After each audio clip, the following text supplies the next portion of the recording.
नमस्कार. मी आशा चेतनमध्ये आपल्या सर्वांचं स्वागत आहे. आता आलेला आहे महाळाचा महिना. महाळाच्या महिन्यामध्ये आपण थापी वडी ही कंपल्सरीच आपल्याला बनवावी लागते. थापी वडी किंवा याला पाटवडी पण म्हणतात. तर आज आपण बनवणार आहे थापी वडी किंवा पाटवडी. चला तर मग आपण त्याचं साहित्य बघूया. आपण पहिल्यांदा 1 वाटी बेसन घेतलेला आहे आणि ह्याच वाटीने आपल्याला पाणी पण घ्यायचं आहे. 1 वाटी बेसनाला आपल्याला कमीत कमी 2 वाटी पाणी लागणार आहे. याच्यामध्ये आपल्याला 1.5 वाटी पाणी घालायचं आहे, पण ते एकदम नाही घालायचं. असं थोडं थोडं मिक्स करून असं घालायचं आहे आणि हे मिक्सरने आपल्याला हे मिक्स करून घ्यायचं आहे. तुम्ही एखादा चमचा किंवा तुमच्याकडे काही असेल त्याने असं थोडं थोडं पाणी घालून असं बेसन कसं आपण हटतो त्या पद्धतीने आपल्याला मिक्स करून घ्यायचं आहे. असं थोडं थोडं घालून आपण मिक्स करून घेऊया. पहिले मी 1 वाटी पाणी घातलेलं आहे आणि त्यामध्येच बऱ्यापैकी ढिकळ्या मी हे करून घेतलेल्या आहेत. अजूनही थोड्याशा ढिकळ्या आहेत, तर पूर्ण ढिकळ्या आपल्याला फोडून घ्यायच्या आहेत. आता त्याच्यानंतर मी अजून थोडंसं अर्धी वाटी पाणी थोडं थोडं थोडं करून असं ओतायचं आहे आणि फेटायचं आहे. चांगल्या प्रकारे फेटून मिक्स करून घ्यायचं आहे. मिश्रण जर चांगलं फेटलं तर त्याच्या ढिकळ्या राहणार नाही त्या. आणि हे मिश्रण चांगलं फेटून आपल्याला 10 मिनिटं रेस्ट करण्यासाठी साईडला ठेवायचा आहे.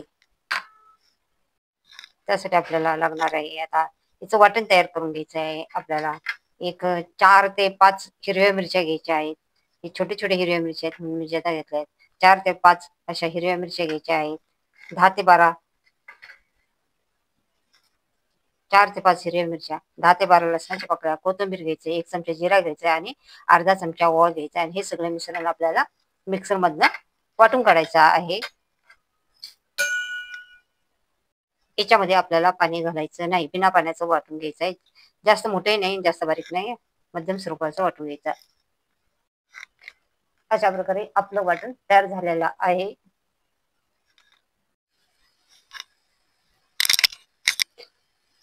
कढई गरम करायला ठेवलेली आहे. या चमच्याने आपल्याला 2 चमचे तेल घालायचं आहे.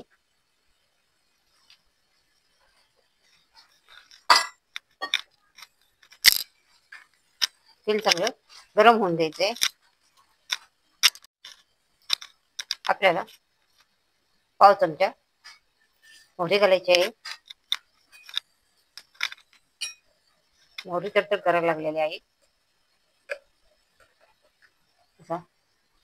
पाव चमचा आपल्याला हिंग घालायचा आहे आणि त्याच्यानंतर आपण हे वाटण करून घेतलेलं आहे. सगळं हे वाटण आपल्याला याच्यामध्ये चांगलं परतून घ्यायचं आहे. हे भांडं चांगलं आपल्याला वाटण चांगलं पुसून घ्यायचं आहे आणि हे वाटण चांगलं परतून घ्यायचं आहे.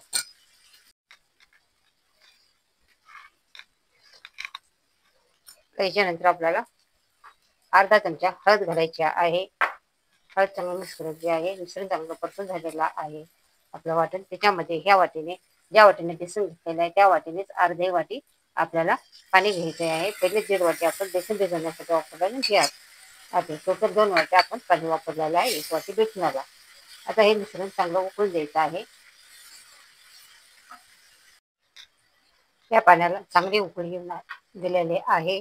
आता आपल्याला हे बेसन कालवून ठेवलेलं आणि याच्यामध्ये मी अर्धा चमचा मीठ टाकलेलं आहे. तुमच्या चवीनुसार तुम्ही टाका आणि चांगलं मीठ टाकून चांगलं फेटलेलं आहे. आता हे मिश्रण गॅस आपल्याला कमी करायचा आहे आणि हे मिश्रण आपल्याला थोडे थोडे करून ह्याच्यात मिक्स करायचं आहे, ओतायचं आहे आणि खालून असं मिक्स करत राहायचं आहे.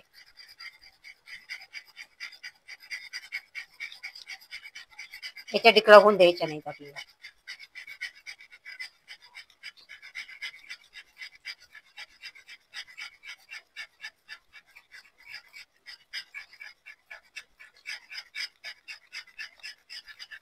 आणि अर्धा आपण पाणी याच्यामध्ये टाकलं, फोडणीमध्ये टाकल्या आणि अर्ध बाकी पहिले पीठ बेटर आपण मिक्स करून घेतल्यामुळं याच्यामध्ये ढिकळा व्हायचं प्रमाण कमी होतं.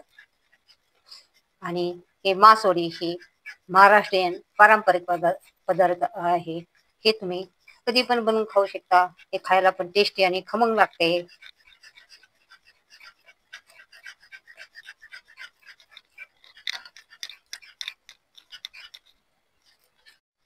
हे आपल्याला चांगलं हलवत राहायचं आहे आणि चांगलं फेटायचं आहे.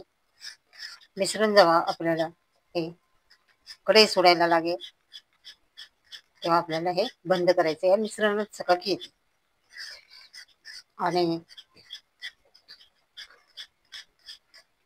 पहिले आपल्याला 4 ते 5 मिनिटं असं चांगलं फेटायचं आहे. मिश्रण कच्चं नाही राहिलं पाहिजे. कच्चं राहिलं तर त्याच्या वड्या येत नाहीयेत. जर मिश्रण चांगलं शिजलं तरच त्याच्या वड्या पडतात.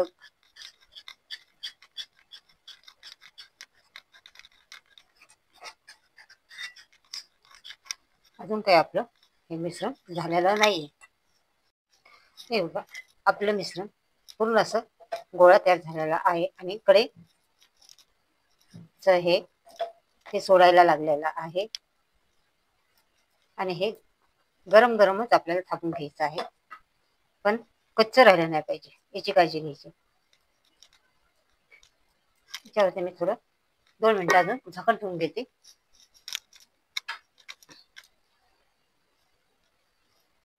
आता आपलं मिश्रण तयार झालेलं आहे. आता आपल्याला मी ह्या पोळपाटावरती तेल लावून घेतलेलं आहे. तुम्ही एखाद्या प्लेटमध्ये पण घेऊ शकता आणि हे मिश्रण आपल्याला याच्यावरती काढून घ्यायचं आहे. पोळपाटावरती सगळं मिश्रण काढून घ्यायचं आहे. हे बघा, म्हणून ह्याला थापी वडी किंवा असं थापून करतात म्हणून थापी वडी म्हणतात. आणि गरम गरमच करायची आहे तुम्हाला. थापून पण करू शकता. पाहिजे तर तुम्ही थोडस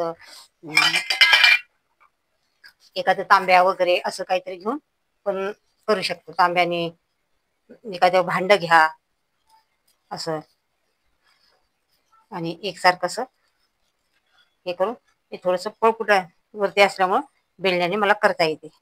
आणि याचा जाडी आपल्याला जास्त ठेवायची नाहीये. 1 सेंटीमीटरच्या अर्धा इंचापेक्षा कमी ठेवायची आहे. तर मग ती अशी खायला पण अशी छान लागते. आणि आता थोडीशी मी हे करून घेतलेली आहे. आता मी थापून घेत आहे. थोडस पाण्याचा हात लावायचा आहे याला आणि आपल्याला अशी थापायची आहे. आणि हे बघा, हिची जाडी 1 सेंटीमीटर म्हणजे आपण भाकरीच्या एवढी जाड असते तेवढी. याच्या कडा तुम्हाला व्यवस्थित सेट करून घ्यायच्या आहेत. असे कडेकडेने असं अशी थोडीशी चिरटते, ते चिरटू द्यायची नाही. असं पाणी लावून असं तुम्हाला चांगलं सेट करून घ्यायचं आहे. हे गरम आहे.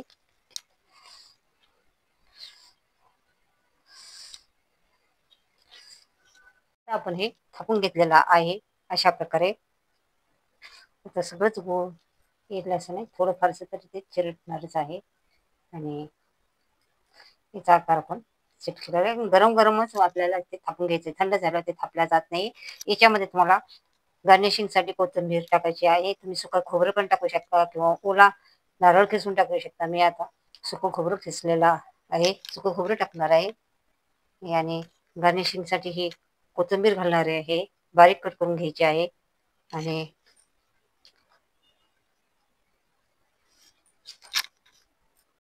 आता हे खोबरं तुम्हाला गार्निशिंग साठी भुरभुरायचं आहे. आणि हे थोडस वरून असं त्याला चिपकून राहील असं तुम्हाला लाटायचं आहे किंवा कशाने तरी दाबून घ्यायचं आहे. मी आता ह्याच्यावरून हलकसं बेलनच फिरवणार आहे. म्हणजे ते त्याला चिटकून राहील, असं निघणार नाही. तरी पण ते चिटकायला थोडं त्रास करतेच. अशा प्रकारे आपले हे मास, पाटवडी, थापीवडी, आता पाटावरती करतात म्हणून त्याला पाटवडी नाव पडलं असेल आणि थापून करतात म्हणून त्याला थापीवडी नाव पडलेलं आहे. आता ह्याला आपल्याला 10 मिनिटं थंड करायचं आहे. आणि थंड झाल्यानंतर आपल्याला हे कट करून घ्यायचे आहे. आता आपल्याला हे वड्या कट करायच्या आहे. तुम्हाला जसा आकार पाहिजे तसा घेऊ शकतो. पण हे अशा कापण्या किंवा हे असतं काय, कापण्याच्या आकाराच्या वड्या कट करायच्या असतात.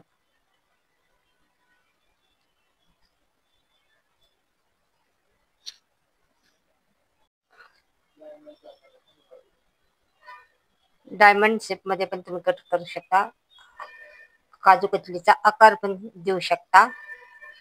जर तुमचं पीठ जर चांगलं शिजलं असेल तरच आपला याचा शेप आपल्याला येईल. आता थोडाफारचा इकडे तिकडे होणारच आहे, पण ठीक आहे, आपण प्रयत्न करूया की व्यवस्थित आकार येईल असा.